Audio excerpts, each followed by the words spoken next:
Hello. Hello, and welcome to this week's True Crime live stream, or rather, True Crime news update, news review live stream.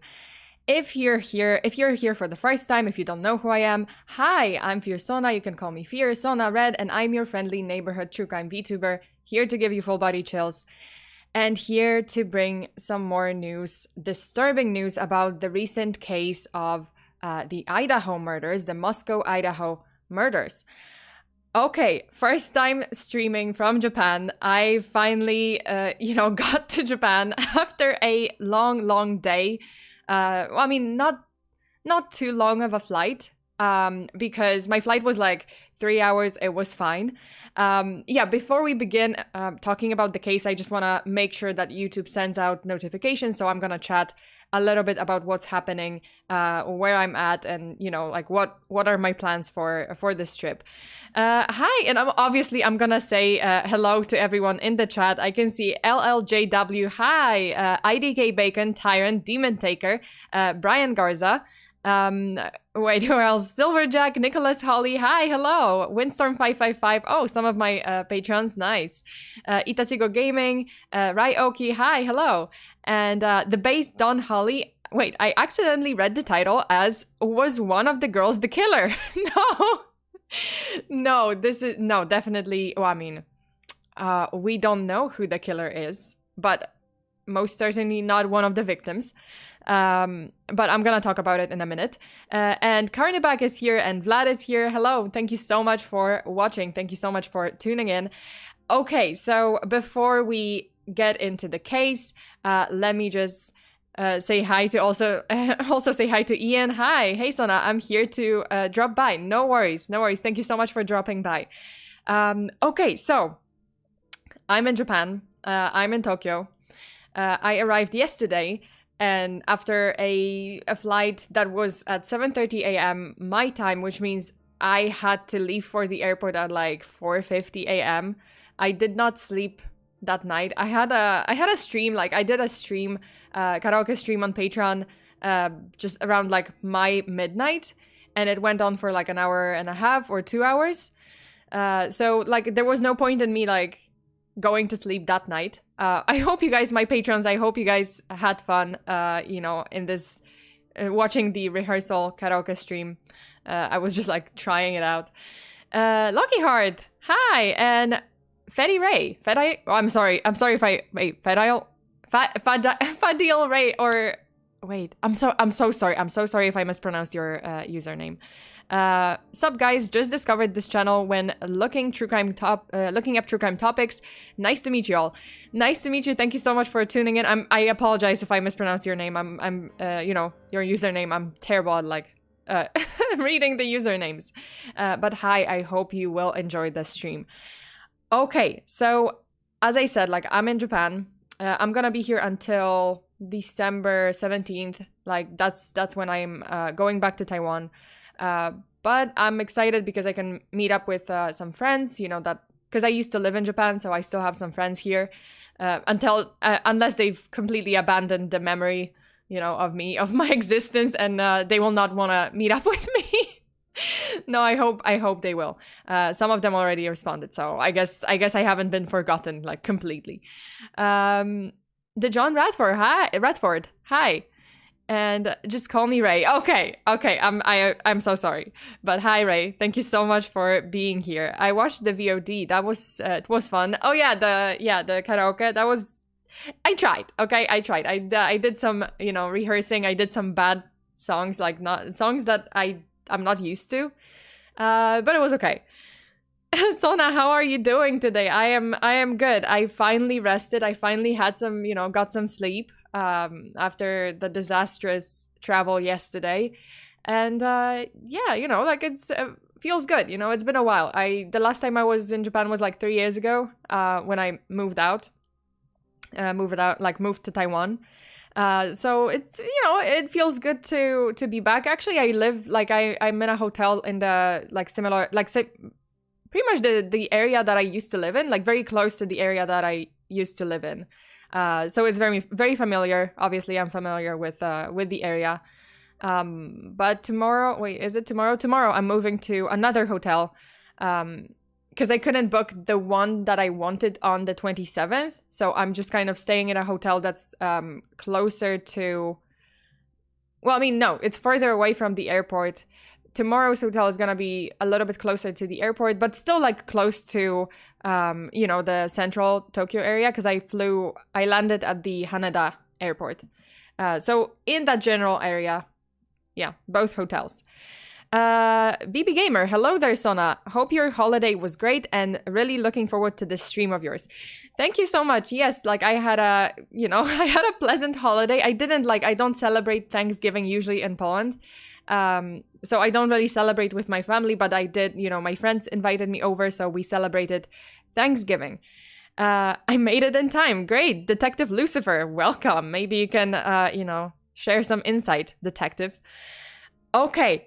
So speaking of Thanksgiving, the University of Idaho is going through some tough time, students, this Thanksgiving, because there was a gruesome murder that happened on November 13th, so a week before Thanksgiving weekend, which definitely, you know, made the students concerned, frightened. Pretty much the town was it became a ghost town afterwards, because all of the students, for their safety, for their own safety, returned home. They didn't stay behind for like Thanksgiving, you know, weekend in Moscow, Idaho, which is understandable, because University of Idaho students were slaughtered in their shared house. And this is the case that I'm gonna be talking about. It's not like I wasn't like preparing, you know, all the details. I'm mostly gonna go over some articles, the recent updates, the theories, and any connections, like any information that the police released, any new information that was uncovered recently. But to be honest, I'm gonna be honest with you, there's not that much. There's really not that much, because the investigators did say on multiple occasions that they are not going to share some of the information. Also, my camera is like weird. Wait. Let me move myself a little bit. Okay, so as I said, like the police in Idaho did say that they are not going to share some of the information and evidence that they've gathered from the crime scene. And they've gathered a lot. They've gathered, from what I can say, now the updated number is 4,000 pictures, 150, between 150 and 200 pieces of evidence. And yeah, there were some new releases, new video footage that shows some of the victims before the murder. So that's what I'm gonna talk about today. Let me just show you the article by The Independent. And this is a timeline. That's a pretty useful article. It's basically a timeline article. So I'm gonna go over some of the facts, some of the timelines, you know, what happened. Let me show it to you if I can actually. Okay. So this is a live timeline, and this is the video footage. So the CCTV footage of two girls, 2 out of the 4 victims that were seen outside of the house. Obviously, like they were hanging out by a food truck, from what I can gather. And the victims in question are Zaina Kernodle, Ethan Chapin, Kaylee Gonsalves, and Madison Mogan. So they lived in a shared house with 2 other students. And those 2 other students, that's very interesting. So on November the 13th, this is like me speaking from what I remember about this case. So on November 13th, the 4 students were basically stabbed to death in the house. And the police said that they were stabbed in their sleep. Although some of the victims did show, you know, defensive wounds. So some of them may have woken up and they, you know, they were trying to protect themselves, defend themselves, but unfortunately they weren't able to. At the time, I think from what, this is very unclear. Like some articles say that the other 2 roommates, the other housemates, the two girls that survived, they were actually like, they returned to the house, and some articles say like, oh, they slept through the murder, but some other articles say that they weren't really at the house at the time, which is weird. And they also only called the ambulance at around 11 a.m. the next day, when they realized that the roommates aren't asleep. They were actually stabbed to death, which I don't know, like it's pretty unclear like why they thought they were just asleep and they didn't notice the stab wounds. Maybe the victims were covered with blankets, with bedding. I'm not sure. The police didn't share that information so far. But let me read some of the articles. So Idaho State Police have revealed investigators won't reveal details on why they believe the victims were targeted to protect the probe. Yes, this is actually an information about like one... Okay, I'm gonna go over it in a minute. So authorities had previously said that the public would have to trust them on the notion that the killings of Zaina Kernodle, Ethan Chapin, Kylie Gonsalves, and Madison Mogan were targeted because no details behind the reasoning would be released. Aaron Snell with the Idaho State Police told Fox News Digital on Saturday that information about the targeted murders is being handled with caution so as to not jeopardize the investigation, which has entered its second week with no arrest or major developments. Well, by now it's like second, third week. Quote, and so if we just provide information to the public, I just don't think that's going to be a wise choice. So the thing about the whole, those students being targeted, the police actually said, well, they didn't say it specifically. They said like, oh, they believe that the students were targeted. This was a targeted murder. At first they didn't specify who was targeted among those students. But there is a theory that it was possibly Kaylee Gonsalves, because she had a stalker, or there was a rumor that she has a stalker. So this was the theory, like that Kaylee was the true target, the main target, and her roommates, her housemates, were kind of a casualty, like a unfortunate casualty in that murder. Okay, so let me go through. So the key points, the main key points are the weapon was a fixed blade knife. The police was probing a possible tie to a 2021 murder, and that was a stabbing of in Oregon, and I believe this was a stabbing of a wife and a husband. But later they said, oh, it's not really connected, or they don't believe that it's connected. I'm gonna go into it in a second. Then police unable to rule out whether victim Kylie Gonsalves had a stalker. So this is still unconfirmed, or at least they didn't share that information yet. Well, I mean, what we know is, they didn't confirm if she had a stalker, but they were looking into it. So that's why people are like, oh, so the murder was targeted, and she was the target. She was the main target, but obviously this is unconfirmed. Okay, so let me read some of the updates. From 51 minutes ago, as tributes continued to pour in for Zaina Kernodle, Ethan Chapin, Kaylee Gonsalves, and Madison Mogan, more than 10 days after they were stabbed to death, the roommate has chosen to immortalize their legacy on her skin. Mogan and the woman were both members of the Pi Beta Phi, or Phi. I'm sorry, sorority. I'm sorry, I don't know how to read the sorority names. Her Visco profile has also featured recently posted pictures of her with the victims, each with tribute captions. Maddie, Kaylee, Zaina, and Ethan, MKXE, love you always and forever. Okay, so this was the recent update. So this is the update about the potential, supposed stalker that Kaylee was, dealing with.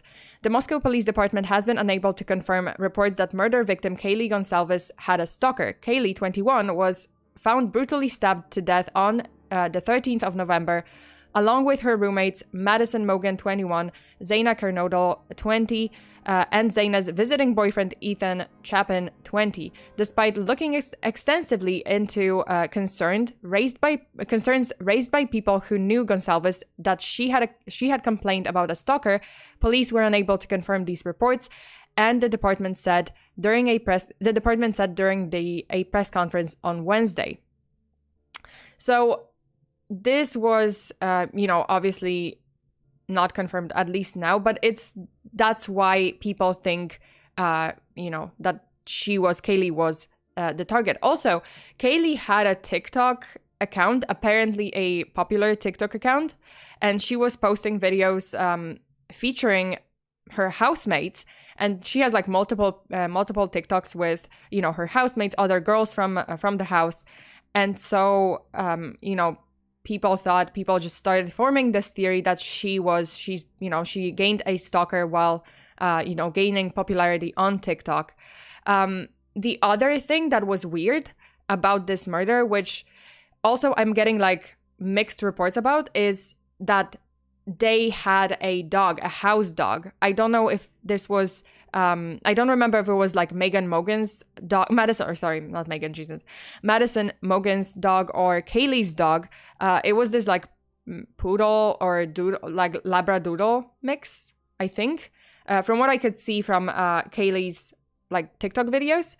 But the reports are very unclear. Like the dog was, in some of them, like some articles say, oh, the dog was in the house at the time of the murders. Other reports say like, oh, the dog wasn't in the house. So it's actually not, like, oh, he didn't bark.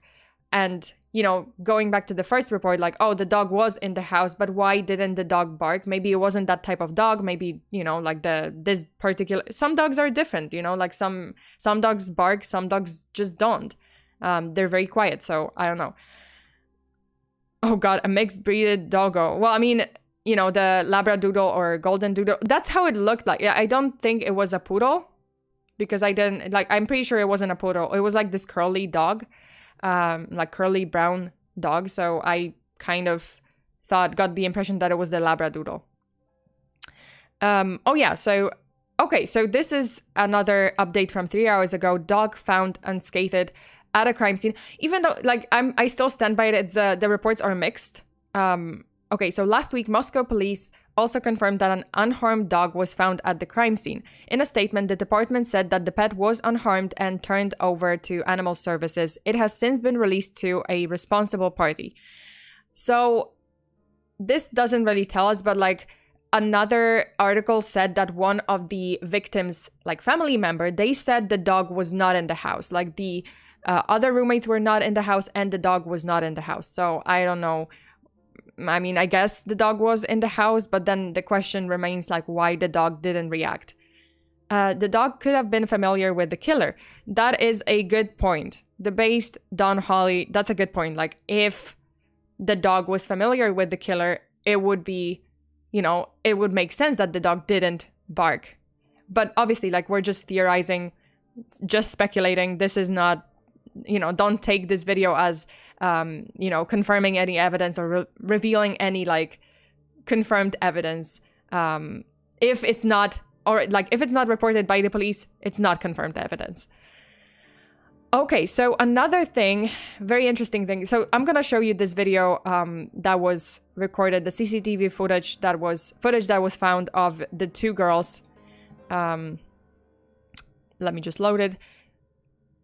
Yeah, so they were, okay, so this was supposedly Kaylee Gonsalves and Madison Mogan when they, appeared outside of the house, and that was the night of the murders. Apparently the timeline was wrong at first. Oh yeah, so the man was, there was like the suspicious man. But they didn't confirm anything that he is a suspect. They said, well, not him, but like there is no suspect. They didn't name a suspect. So I guess they do have a person of interest. But the timeline was revised because initially they said that the girls came back home at 1:45 a.m. But based on this CCTV footage, they said they revised the timeline that to 1:56 a.m. So a little later. But you know that, I don't know, like that. Well, they could change a lot, but we'll see. And we will see if the guy in the video is actually connected to this case. Another thing, very interesting one, is the Mustang, red Mustang, which was a car, like mysterious car, red Mustang, as investigation fails to make headway. So basically what happened on November 13th after 1:45 a.m. So this is not the earlier timeline. Inside the college home where 4 students, Ethan Chapin, Zaina Kernodle, Madison Mogan, and Kylie Gonsalves, were brutally killed still remains a mystery. However, the mystery, after cops failed to identify the suspect or locate the murder weapon, has led to various speculations on social media, with latest being the red Mustang. So this is actually not... the police finally acknowledged that there was, yes, they were investigating a red Mustang car, but nothing else was confirmed about this car. So I'm gonna just read through the article so that we get the whole picture. One of the users, because the tip, this information actually initially came from a Twitter user and like Reddit post, so basically from like internet sleuths, just, sharing photos. Okay, so one of the users on Twitter shared a photo of the car with a Reddit screenshot that read, quote, "Yesterday, November 25th, I took a screenshot from the Idaho Murder Facebook group of what appears to be a red Mustang convertible being searched by a forensics team. The original image and thread were removed from the Facebook group due to disagreements on whether or not the image showed a forensic team or a group of people fixing the car.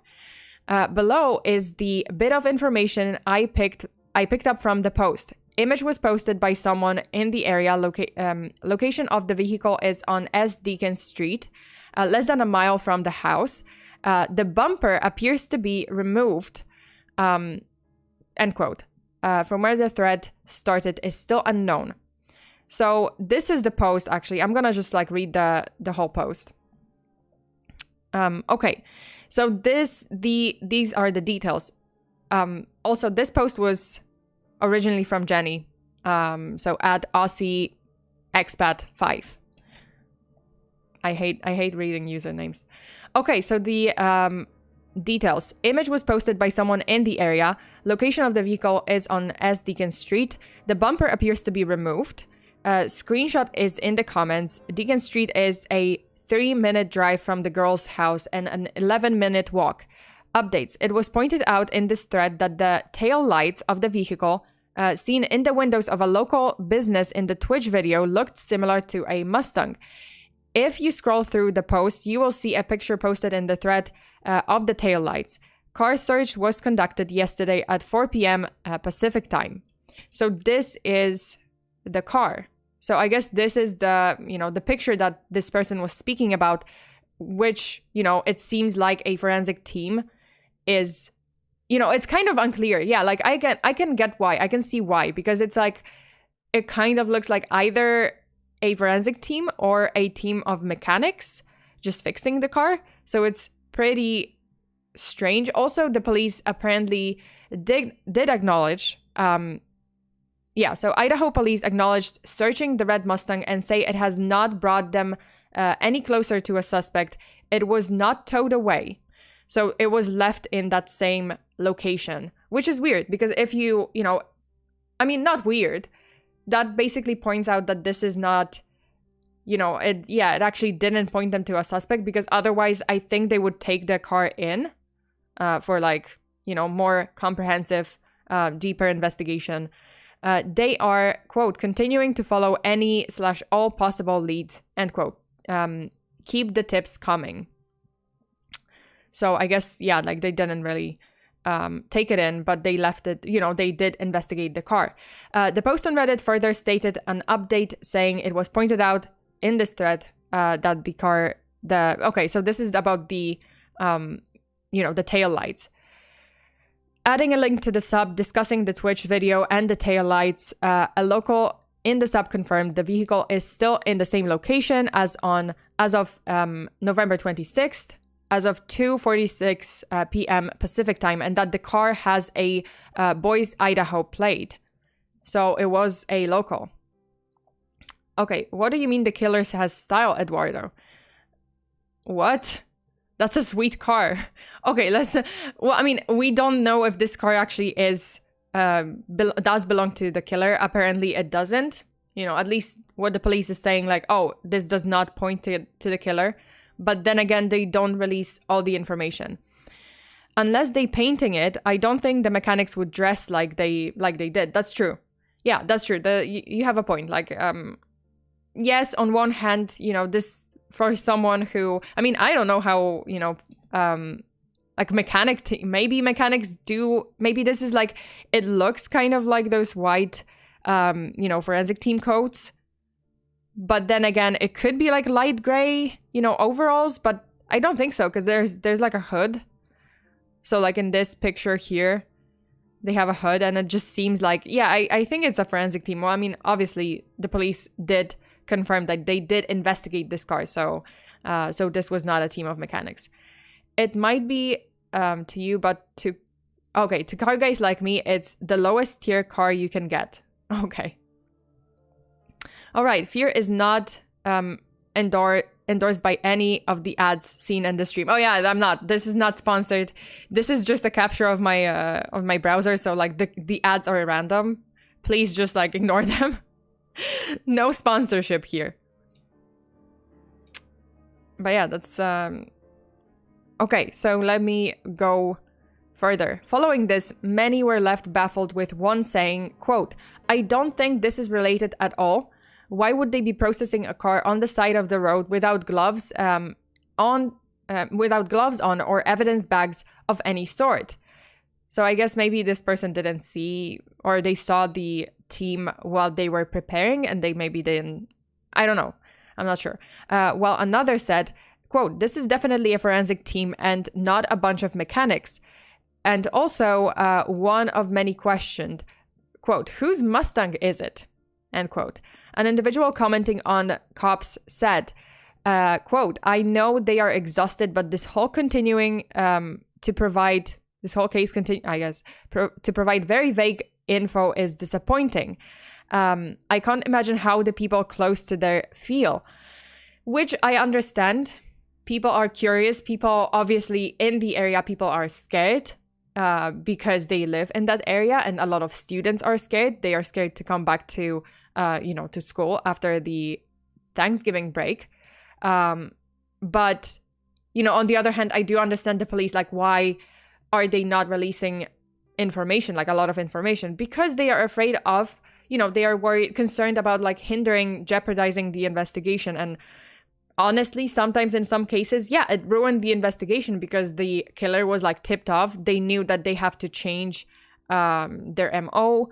They have to change, maybe they have to like bounce, so they don't want to spook someone. Obviously, they officially said they don't have a suspect, but then again, they are not sharing everything. So all we have to do is wait. All we really can do is wait.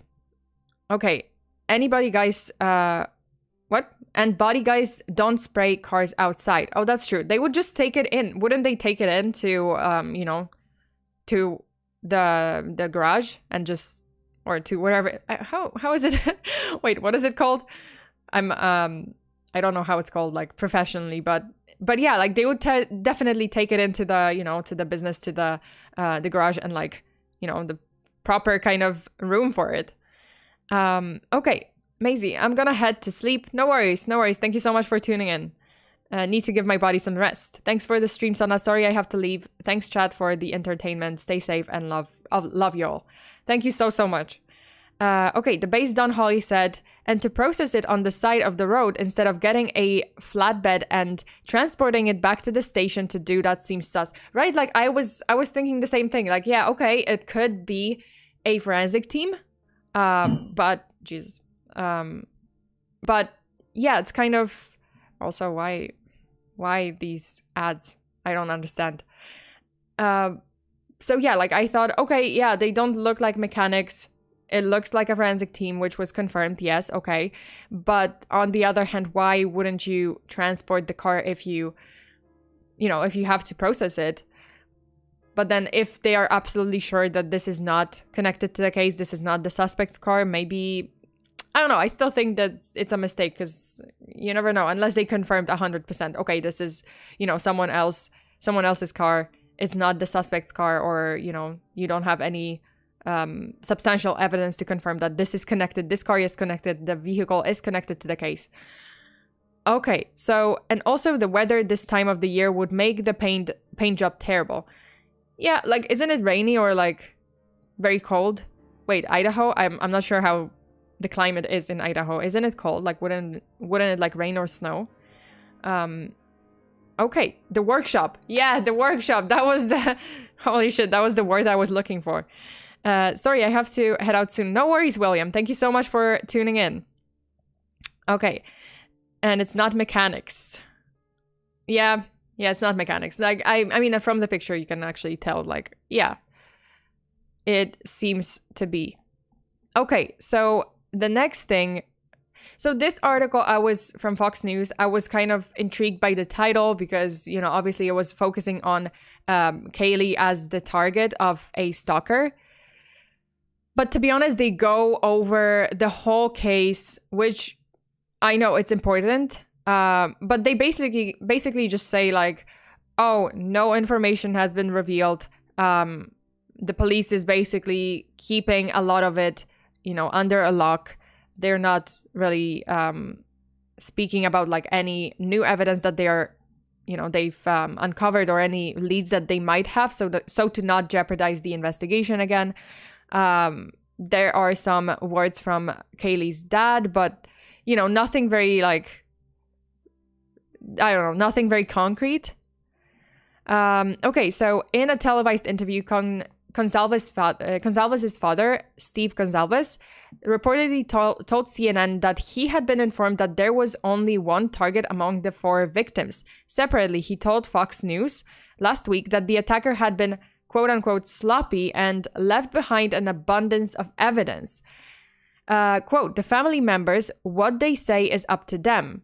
Aaron Snell with the Idaho police said, quote, the information that we try to release is to the best of our ability, vetted and accurate and correct, and as well to protect the integrity of the investigation, end quote. So this is the gist of this article. Like, I was thinking maybe, they would reveal something more, but they basically at the very end of this article, they talk about, like, oh, Kaylee was allegedly, she did have a stalker, but this was still, like, remains unconfirmed. So we don't know if she was the target. But yeah, it's frustrating. So this is the house. And from what I could gather, Kaylee had a room on the 3rd floor. But we don't know whose rooms were on the 2nd floor, who was sleeping, like, where. I think from what the news reports say, like, 2 victims were found on the 2nd floor and 2 victims were found on the 3rd floor.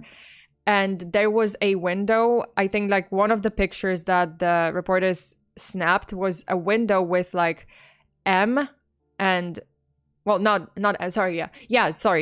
So this was Madison's room. So it was M and, like, pink cowboy boots that supposedly were, like, they did belong to Madison. So that's the only person. So it wasn't Kaylee, sorry. So Madison was sleeping on the 3rd floor, or at least her room was on the 3rd floor.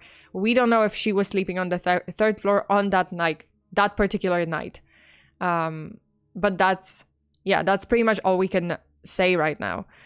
Okay, what else is there? Oh yeah, this is the picture. So Madison is wearing the the pink cowboy boots, and then they are seen also in a window that is on the 3rd floor. And with a letter M, so we can only assume this was her, her room. Okay, and Maddie was, quote, Maddie was in our dearest, not in our oldest daughter's wedding. So this is, Maddie was like, so the family of Kaylee Gonzalez said that Maddie and Madison and Kaylee were very, very close. Madison was in Kaylee's wedding. Quote, she said, "All of my sisters are my bridesmaids, and Maddie was one of those bridesmaids, and it was all of Olivia's sisters, including Maddie. 2 roommates who were asleep on the ground level were not attacked. Neither was a pet dog in the home." So I guess the dog was, after all, like in the house. Like I was just watching some news reports that the dog wasn't in the house, and I was kind of confused. So yeah, the 2 roommates who survived were on the ground floor, then on the 2nd floor and 3rd floor. That was where, the victims were. Okay, the thing is, Fear, if you have a question mark in the title, the answer is always a no. Sure. I mean, I'm just asking a general question. Okay, so let me just read some of the messages. Ray, the discussion is getting tougher and the weather is rainy. I think I'm gonna make some hot choco. Make some hot choco. Yeah, it snows there. Okay, so yeah, sure. So that wouldn't be a mechanics team. There would be like a forensic team. So at least this much we know. John Kelly, a criminal profiler and psychotherapist with experience interviewing serial killers, said that due to the lack of publicly available details, he is up in the air about whether the attacker was a random stalker or someone familiar with the inside of the home. But one thing is clear, he said, quote, "He really, really is a savage with no concern or empathy or anything like that," end quote. He told Fox News Digital. Police and the FBI, who worked through Thanksgiving, trying to find answers in murder mystery, are asking anyone with any information on the case, no matter how small, to get in touch. Quote, "We are looking at all angles," Snell said. "Our concept is that if we start getting pigeonholed into a specific idea, we may miss other tips in other pieces of this investigation." That is true. That actually, like, I agree, because so many of the investigations, like, very infamous cases like the Zodiac or, Jack the Ripper, like they had, like, suddenly there was this specific idea. Like for Jack the Ripper, they didn't actually, they thought, oh, the killer hated prostitutes or hated the Jewish community. He might have been from a Jewish community, but then they didn't really like confirm, 100% confirm the evidence. They were just like, oh, they got this idea and they focused on it. So maybe they missed some clues. Same with the Zodiac. Like I feel like there was a lot of focus on, Lee Allen as the main suspect, but then maybe someone else was actually the suspect and they just like they fixated on this one person and they missed something. So I get it. Like I get why they wouldn't want to reveal the evidence, because then people would start forming too many theories, or like people would start focusing on something, and it's possible that the investigation would be like basically hindered. Fear, who do you think it was? I don't know. Like I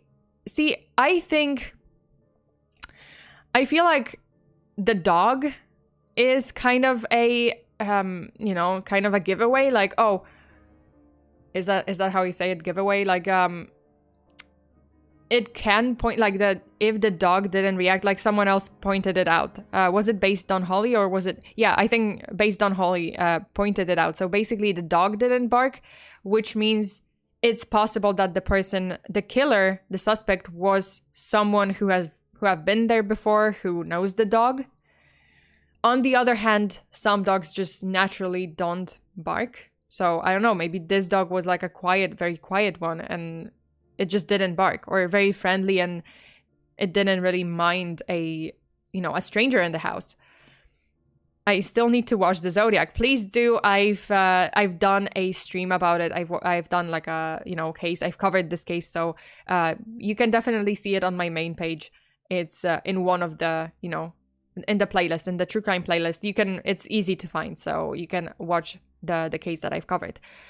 But yeah, there was, so okay, let me read about the Oregon murders, Oregon stabbings, that the police initially, thought had a link to this murder.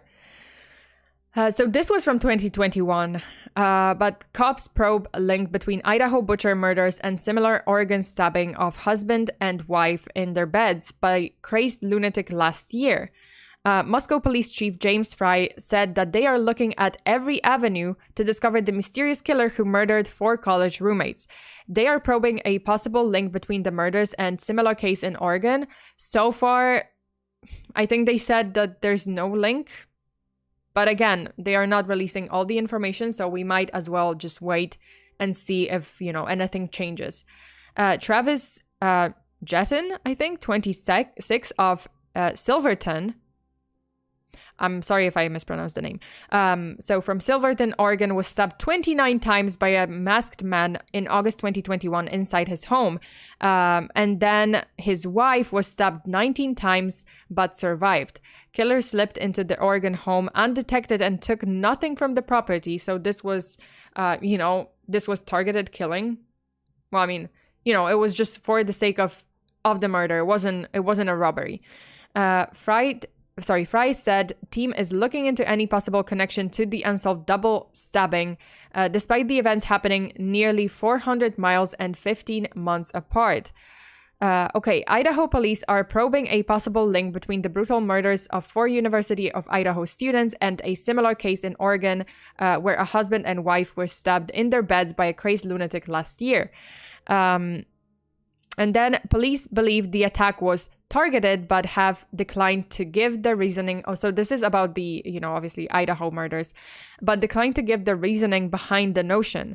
Captain Roger Lanier said, quote, "You're going to have to trust us on that at this point because we're not going to release why we think that." Authorities are checking if they can link the 4 students' murders to Oregonian Travis Jetton, 26, who was also stabbed to death with a long knife in the middle of the night last year. So it's at least it's similar. I guess this is Travis with a cute cat. But this is Travis. He was stabbed last year, and his wife, he was stabbed 29 times by a masked man who broke into his Silverton, Oregon home at 3 a.m. on August 13, 2021. Which would be, August 13, and then we have November 13th. I don't know if that's, if that's related, like on the 13th. But it's August and then it's November, so probably not. Probably coincidental. And his wife was also attacked but miraculously survived despite suffering 19 stab wounds, one of which severed a muscle in her hand. Similarly to the Moscow case, where 2 other roommates were left unharmed, a friend of the couple who was staying with them because they had agreed to house sit while the couple took a vacation in Hawaii, was left injured. In another echo of the University of Idaho murders, the killer was able to slip into the home undetected and took nothing from the property. He also carried out the murder using a large military-style knife, and cops were left baffled by the lack of any obvious motive or suspect. Fry said at a press conference that his team is, quote, looking into any possible connection to the unsolved murder, double stabbing, despite the 2 events happening nearly 400 miles and 15 months apart. We have other agencies reaching out to us with other cases and stuff that we are going to follow up on those, he said at the press conference, where he confirmed Travis's case was on his radar. So this is, it's, at least they were looking into it, but I guess from the latest reports, because this article comes, what was it? When was this? So this was from the 24th of November, which was like 4 days ago. And then the latest update to this article was on the 25th of November. But ever since, we do have information that, they think there was no link. It's actually not linked. So I guess it's not. That's how it, at least so far, from what they say, tell us now. So far, it's not linked to this murder. Well, this attack. But we will see, again, not that many information about this case. Okay, let me just read some of the chats. Wearing a Gremlins shirt. Oh yeah, it was also why do I? Let me see if there's an update. Any new update? Oh, okay. There's an update from 43 minutes ago. Also 4 minutes ago. Okay. See, I like those updates because they're at least like, you know, the timelines are updated very often. Okay, so more than 43,000 join Idaho Murders Reddit community. The Reddit sub-channels Moscow Murders and Idaho Murders have amassed more than 43,000 members who discuss the case on a daily basis. In the forums, people from across the country are weighing in on the investigation into the slayings of Zaina Kernodle, Ethan Chapin, Kaylee Gonsalves, and Madison Mogan inside their off-campus rental home in Moscow. Some posts contain information that is entirely speculative and has already been debunked by authorities, while other users have reminded that police are doing their jobs and the case is, quote, not a 60-minute CSI crime show, end quote. Yeah, which it isn't. You know, it's gonna take time. And I understand why the police is, you know, withholding some evidence because it's necessary, you know, to not ruin the investigation. Okay, no suspect identified. This is from 43 minutes ago. No suspect identified, only vetted information to be made public, say police. Moscow police have said that a fortnight after 4 University of Idaho students were found murdered in their off-campus home, no suspect have been identified. The police said in a Facebook post, quote, at this time, no suspect has been identified and only vetted information that does not hinder the investigation will be released to the public, end quote. Police added that speculation is stoking fear in the community and urged the public. Quote, there is speculation without factual backing. Again, this is input from me, but like, please don't take anything that I'm saying from myself as any evidence, confirmed evidence, or, you know, legitimate story, legitimate theory. Because it's not, you know, like I'm just saying what is on my mind. I'm just saying what I can kind of, you know, speculate from seeing the information, seeing the articles. But again, there's not that much information to go off of. So, you know, I can only kind of throw speculations and theories. So, you know, take it with a grain of salt. We'll see what the official updates are going to tell us. Okay, so there is speculation without factual backing, stoking community fears and spreading false facts. We encourage referencing official releases for accurate information and updated progress. The killer had some hatred. Hey, I mean, we'll see, you know, possible. So far, the only kind of theory that supports the, you know, crime of passion, crime of, you know, like targeted crime towards one of the roommates or like one of the housemates specifically is the stalker theory, but we have to wait for the confirmation on that. Okay, 40 plus stabs between the husband and wife. Oh, that was about the Oregon killing. Okay. It's an update to a past case. Is this recent? So this is the Idaho murders are recent. Obviously, November 13th, 2 weeks ago. The Oregon murders were 2021, and that one still seems to be still unsolved. They didn't catch the suspect, so you know, I'm just talking about possible, you know, link between the two, which yet again unconfirmed. I don't quite know how you stab someone to death when there's other people in the house. So this is, again, that's the other thing. Like, I was kind of looking up different reports, and it's so weird. Like, some of them say, oh, the 2 roommates were not in the house. They returned later that night and went to sleep, went to bed, and then they woke up like basically 11 a.m. And right after waking up, they realized that the other roommates were not sleeping. They were actually stabbed to death. And then they called 911. But other reports say like, oh, they were in the house. They actually slept through the murder. So possible. I mean, it's possible, you know, that might have been the actual, like, you know, what happened. But okay, so there's this other thing, and I can't really recall where I found it. I think I was watching some news update on you know, on YouTube from one of those like channels that do just like updates. Wait, let me see, because I might find it. But basically one of the news channels was talking about how the 911 call from the roommates about this murder wasn't the first one to come to the police, like wasn't the first one that the dispatchers received. Like there was another call from the house and they don't know who called. But again, unconfirmed. I don't know if this is actually, you know, true. Let me just see if actually there's any information on that. Idaho Murders 911 call. Let me see if I can actually see. Okay, more. So the first 911 call actually didn't come from the roommates. Like, I mean, at least, you know, at least from what I remember from that news report, it was like, oh, you know, the first 911 call was like from someone else, but they didn't specify who.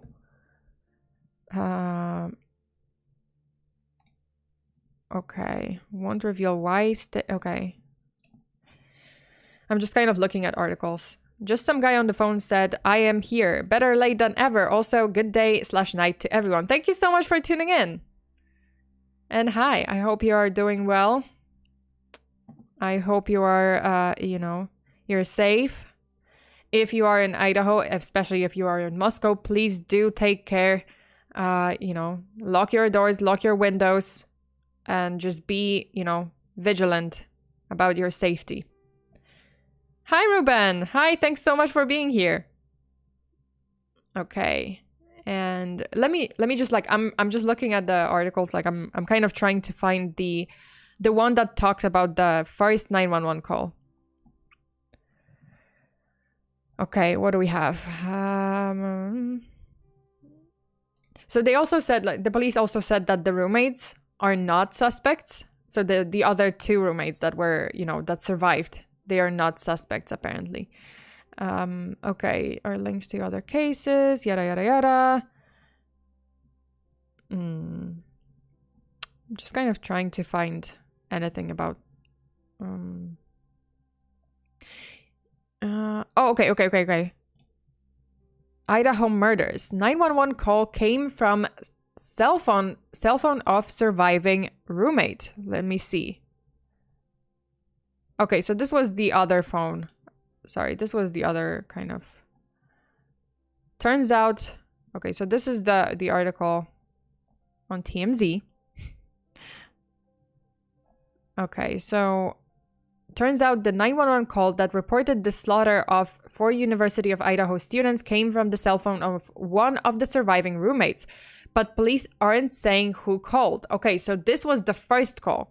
Because I know that the call that came from the roommates, and actually they did speak to the dispatcher, came at like 11 a.m. when they actually noticed, they actually realized that the roommates are dead.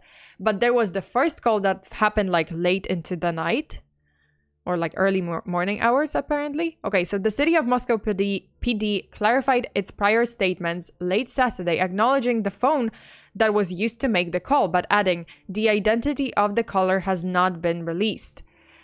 It's unclear why cops won't want the ID known, but they have gone back and forth. Okay, so this was around 3 a.m.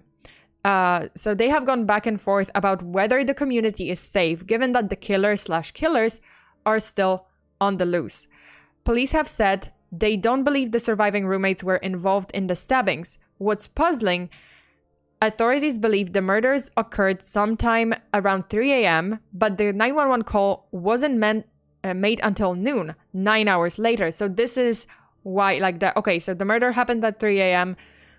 This is because, like, either the murder happened, I don't know, very quietly, and the roommates, the other roommates never woke up, or the roommates weren't home and then they returned, they went to sleep. Like, they didn't really check on, you know, on the roommates. They thought everyone was asleep. So they went to bed and then they woke up, you know, the next morning, and they realized at 11 a.m. that everyone was dead. Okay, there's some gruesome photos. There's some, like, I guess I don't know if this is blood. I mean, possibly, yeah, that looks like. Okay, weirdly, the 911 call logged at 11:58 a.m. November 13th requested assistance for an unconscious person, yet police say it was a bloodbath inside, with blood seeping through the walls onto the exterior of the house. Okay, so this is what we see in the pictures. Holy shit. Okay, I think I saw a different report, and it's like all the reports are so mixed, you know, it's kind of weird. Like, so the other report said, oh, it was like earlier than 11:58. Like there was like first call about this case, and it was like, oh, it's not that call. Okay, so it's weird that they would ask assistance for Jesus, I can't speak. So they would request assistance for an unconscious person, even though you see like they are covered in blood, like blood is seeping through the walls. Jesus. Okay. A big clue seems to be a series of calls made shortly after the victims returned home. Okay, so this is the one. One of them called a guy named Jack a total of 7 times, while another tried 3 times, but police offered no further information. Detectives are on the hunt for surveillance video from 3 a.m. to 6 a.m. Sunday, November 13th. They are looking at nearby businesses and homes in the area. It appears some of the victims put up a fight, given that they had defensive wounds. So I was talking about it. Police believe the victims were asleep when the attack began. Police said early on this was a targeted attack. So I guess this is similar knife that was used. Cops have not found the murder weapon, although they have checked local businesses to see if a Rambo-like knife had been recently sold. 2 of the victims were at a food truck shortly before then, went home for the night, and just a few hours before they were murdered. So they went home. I think they got home at 1:56 a.m. and then the murder happened like 3 to 6 a.m. Okay, so a series of calls. I didn't know about it. Let me see this article. 2 of the slain victims, students frantically called friend just before all 4 were slaughtered. Okay, this is interesting. Let's see, because I'm kind of looking at this information as it's being like updated, as it's like coming out, and also like I don't know all the info. Okay, so 2. Let me see.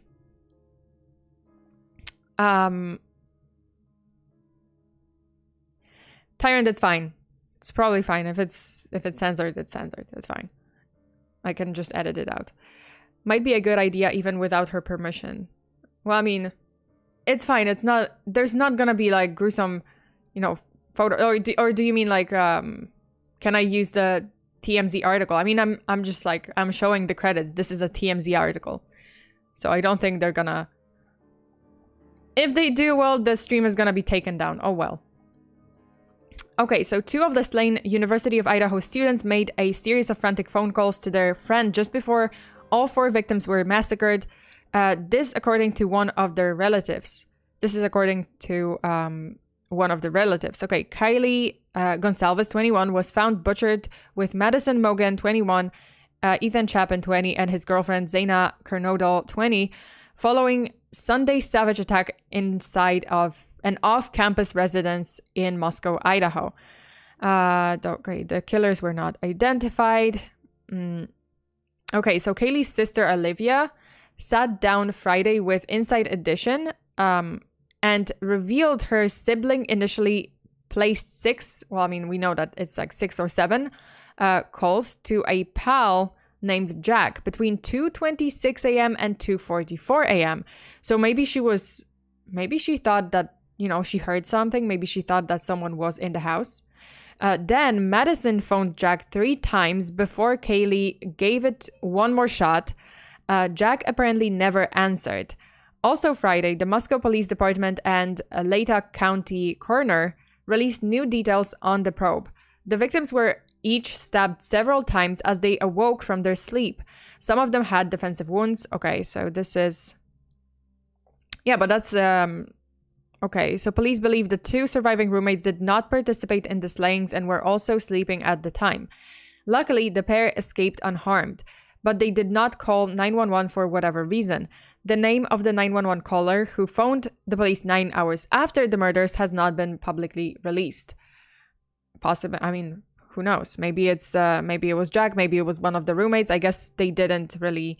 This is like mixed reports because like one of the, like before they were also showing like, oh, saying like one of the roommates called. So I'm not entirely sure. Okay, so they wouldn't upload the really bad crime scene photos, so fear should be good. Yeah, like this is just a, trickling kind of blood. It's probably fine. I mean, yeah, like it's blood, but it's probably okay. What if it's the, okay, Jesus. What if it's the pizza guy? Well, I mean, I don't think so, but I mean, it's, I don't think they were calling pizza. They were ordering pizza at the time. Okay, so they wouldn't upload the really bad ones. Yeah, okay. So I was about to say to Google the topic and put TMZ in it, but whatever, I suppose. Yeah, it's fine. Like, it's fine. Like, as I said, like I'm showing the TMZ logo. I'm crediting this is by TMZ. The other one was from The Independent. The other one was from Fox News and Yahoo News. So obviously all credited. I can show the logos too. But yeah, this is pretty much all we know. At least for now. The updates essentially end here. Yeah, we can only wait. I'm kind of trying to wait. Let me refresh this one. That's from The Independent because they have the most recent.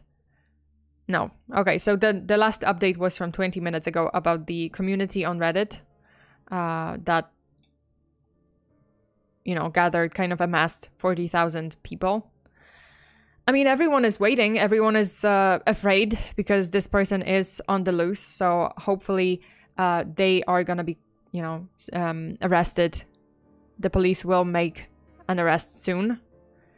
And everyone will be safe because it's concerning. I would be afraid to go back to school, Okay. What you're doing is transformative. You're adding a new point of view. Ergo, it's fine. Okay. I mean, I thought so. Okay, so hey, they probably thought the one of the friends would be quicker to show up than 911. I guess so. Yeah, like if they were placing a call to this specific person, maybe they thought maybe it's a friend who lives close by. It's possible because it was like, it was kind of around the campus. I mean, off campus, but like I saw a news report that had another student from University of Idaho, and she actually lives across the street from the murder scene, from the crime scene.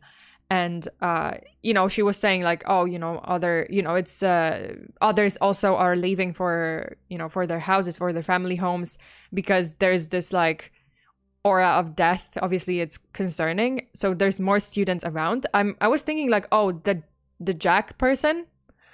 So that individual that Kaylee and Madison were trying to call, maybe he lives somewhere close. Obviously, like the police didn't elaborate on who this person is. They didn't confirm like, oh, this was a friend who lives across the street or who lives very close. But it's possible. Like I see your point. Like 911, they would take a while to get there. But like, oh, if this person, this Jack person, was a friend who lives next door or across the street, maybe they would, they were calling them because they heard someone in the house and they knew this was not the roommate. Like between 2:30, was it 2:30 something? Yeah, 2:26 and 2:44 a.m. And the murders happened most likely at like around 3 a.m. So yeah, around like this is the time frame. So it's possible that they heard someone breaking in, and then, yeah, they were trying to call a friend to help them out. Okay, Morgan, interesting. I never knew. Yeah, I mean, I encourage you guys to keep tabs on this case, to look into the case, to just keep an eye out on any updates. And please, if you live in Idaho, if you live in Moscow specifically, if you, especially like around the campus, you know, just please be careful. You know, always check if your door is locked, if your windows are locked. Don't leave anything unlocked. And I mean, yeah, it's a small you know, preventative measure. Eduardo, I know my police I know my police takes an average of 12 to 15 minutes to respond, and it takes about 20 minutes. Yeah, that's, you know, that's concerning. Like, that's the thing. Like, oh, if it was, again, like, police, maybe they thought, okay, they will not be here on time. We can call the friend first. If this friend lives across the street or next to us, they will be able to come maybe with other people. Maybe they will bring someone else, and then, you know, they will be able to get here ASAP, basically, and you know, help us out. But again, that we don't know. We don't know who Jack is. If they called the campus police, they probably try and be hush-hush about it because it makes the school look bad. Oh yeah, so could this person, Jack, be from the campus police? Or, you know, I mean, I don't think so, but, well, I mean, we don't know. Again, I don't know if it's not specified, if it's a person from the campus police or, you know, security, or it's a friend. Back, how much did I miss, Jack? So, I mean, Silverjack, you missed the part where two victims, Kaylee and Madison, did call a friend or a person named Jack between 2:26 and 2:44 a.m. So before the murders happened. But again, like, we don't have any further information about this one. So we'll see. Okay, so you guys, this is pretty much everything that I wanted to share about this case. Please do keep an eye out. Please check for the updates. Do send it to me if you find any updates, like any other information that I didn't cover here and it's been released. Don't like hesitate to contact me on Twitter or send it to my Discord server, to like true crime, you know, true crime channels, true crime cases, ideas. Please do, or true crime updates. Please do send it there. Or, you know, or you can DM me on Twitter. I'm gonna, like, if you have, you know, if you just say like, oh, here are some updates, here's some information that you didn't quite cover in the video, you know, I may have missed something, you can just send it to me on Twitter, or share it, or just like tag me. Like, if you share it on your Twitter, just tag me, and I'm gonna look into it. Damn, did they even try tracing the connection? See, the police doesn't share it. Like, they don't share what they are tracking, what they, like, if they have suspects, if they actually followed up on this call. They didn't specify like who even like called 911 for the unconscious person, which is weird because, yeah, as I said, as I read in the article, it was like a bloodbath. So it's kind of hard to believe that you would see the scene and you would be like, oh yeah, they are unconscious. Although they might have called 911 and they said, oh, you know, they were stabbed, my friends were stabbed, my housemates were stabbed, and the dispatcher would ask them, are they alive, are they breathing? But then, you know, more often than not, you know, I would be afraid to check. If I see a bloodbath, if I see my, you know, housemate, roommate stabbed to death, well, I mean, stabbed so multiple times, and I see all that blood, like, I would be afraid to, honestly, I would be afraid to check if they are alive, if they are breathing. Like, I don't want to, you know, because I wouldn't want to like touch the scene. So I would be like, oh, I don't know. So that's another thing. That's another point of view, I guess. Okay. Good to know I'm not that Jack. No, you're not that Jack. Unless you live in Idaho and unless you are connected, we're friends with the victims. I'm pretty sure you're not the Jack. Nicholas. All right. It's been interesting. Well, back to the Easter Rising that I was looking into before this began. Okay, no worries. But it's basically, that's all. That's the end of this stream. I don't have any more information. So again, if you guys have something else, if you do, you know, come across anything else, please do tag me on Twitter. Just post it on Twitter or send it to me in the DMs. Okay, it's also dark at 3 in the morning. That's true. Yeah, I mean, I mean, it's dead of the night, basically. Okay, Silverjack says, was thinking maybe it was self-reporting. Well, I mean, is it? Is it? Then please report to the police, to the authorities. Okay, OST-san, guy could have been in shock and unable to process everything in the moment.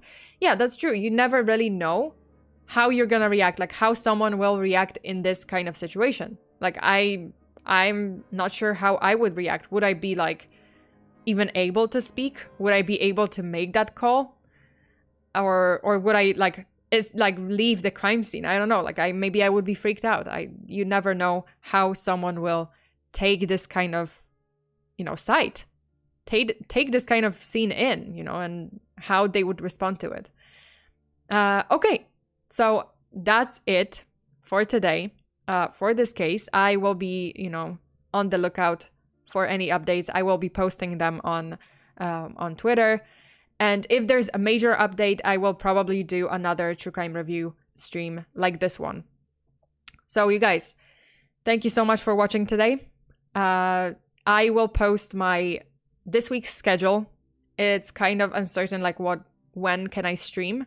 I have to settle in, you know, the next hotel because I'm gonna be moving tomorrow. I have to check out from this hotel and then move on. Oh Jesus! I just like bumped into my desk. The desk is kind of flimsy. Like the table, it's not even a desk. It's like table kind of thing. Still pretty good. Like I have to say, the room is pretty good. But yeah, I'm gonna be moving to another hotel tomorrow. So Monday probably no stream. But I will post my schedule sometime today for the schedule for this upcoming week. I am planning to do true crime streams on Patreon and on YouTube. So there's definitely gonna be true crime streams this week and perhaps some scary story stream. But again, I shall update you. It might actually not be, like one of the true crime streams might not be on the weekend because I'm also going to Osaka this weekend. So, you know, I will post the schedule. I have to like figure out, you know, how to move things around. There might be less streams this week because I'm just kind of like, settling in, you know, in Tokyo and just trying to meet up with friends. And there's some things that I have to do. But yeah, there's, you know, I'm still gonna be streaming during those 3 weeks. I'm not gonna be, you know, completely MIA. Karaoke when? There's gonna be karaoke. There was karaoke on my Patreon. So if you're interested in that and if you're interested in karaoke rehearsals, then yeah, there's some on my Patreon. There's more cases that I cover on Patreon. Events, you know, obviously gaming nights. So if you guys are hungry for more true crime, if you guys are hungry for, you know, more spooky stuff, please do check out the Patreon page.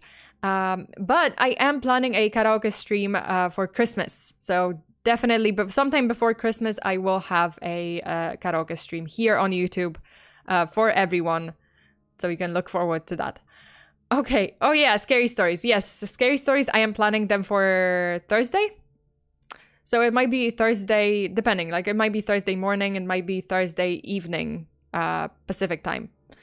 I shall post my schedule shortly.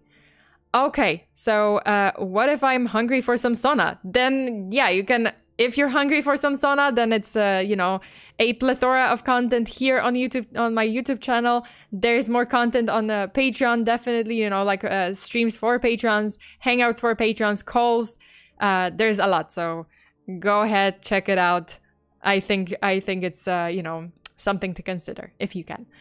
But if you can't, you know, subscribe to Patreon, that's completely fine. There's a lot of streams here for free.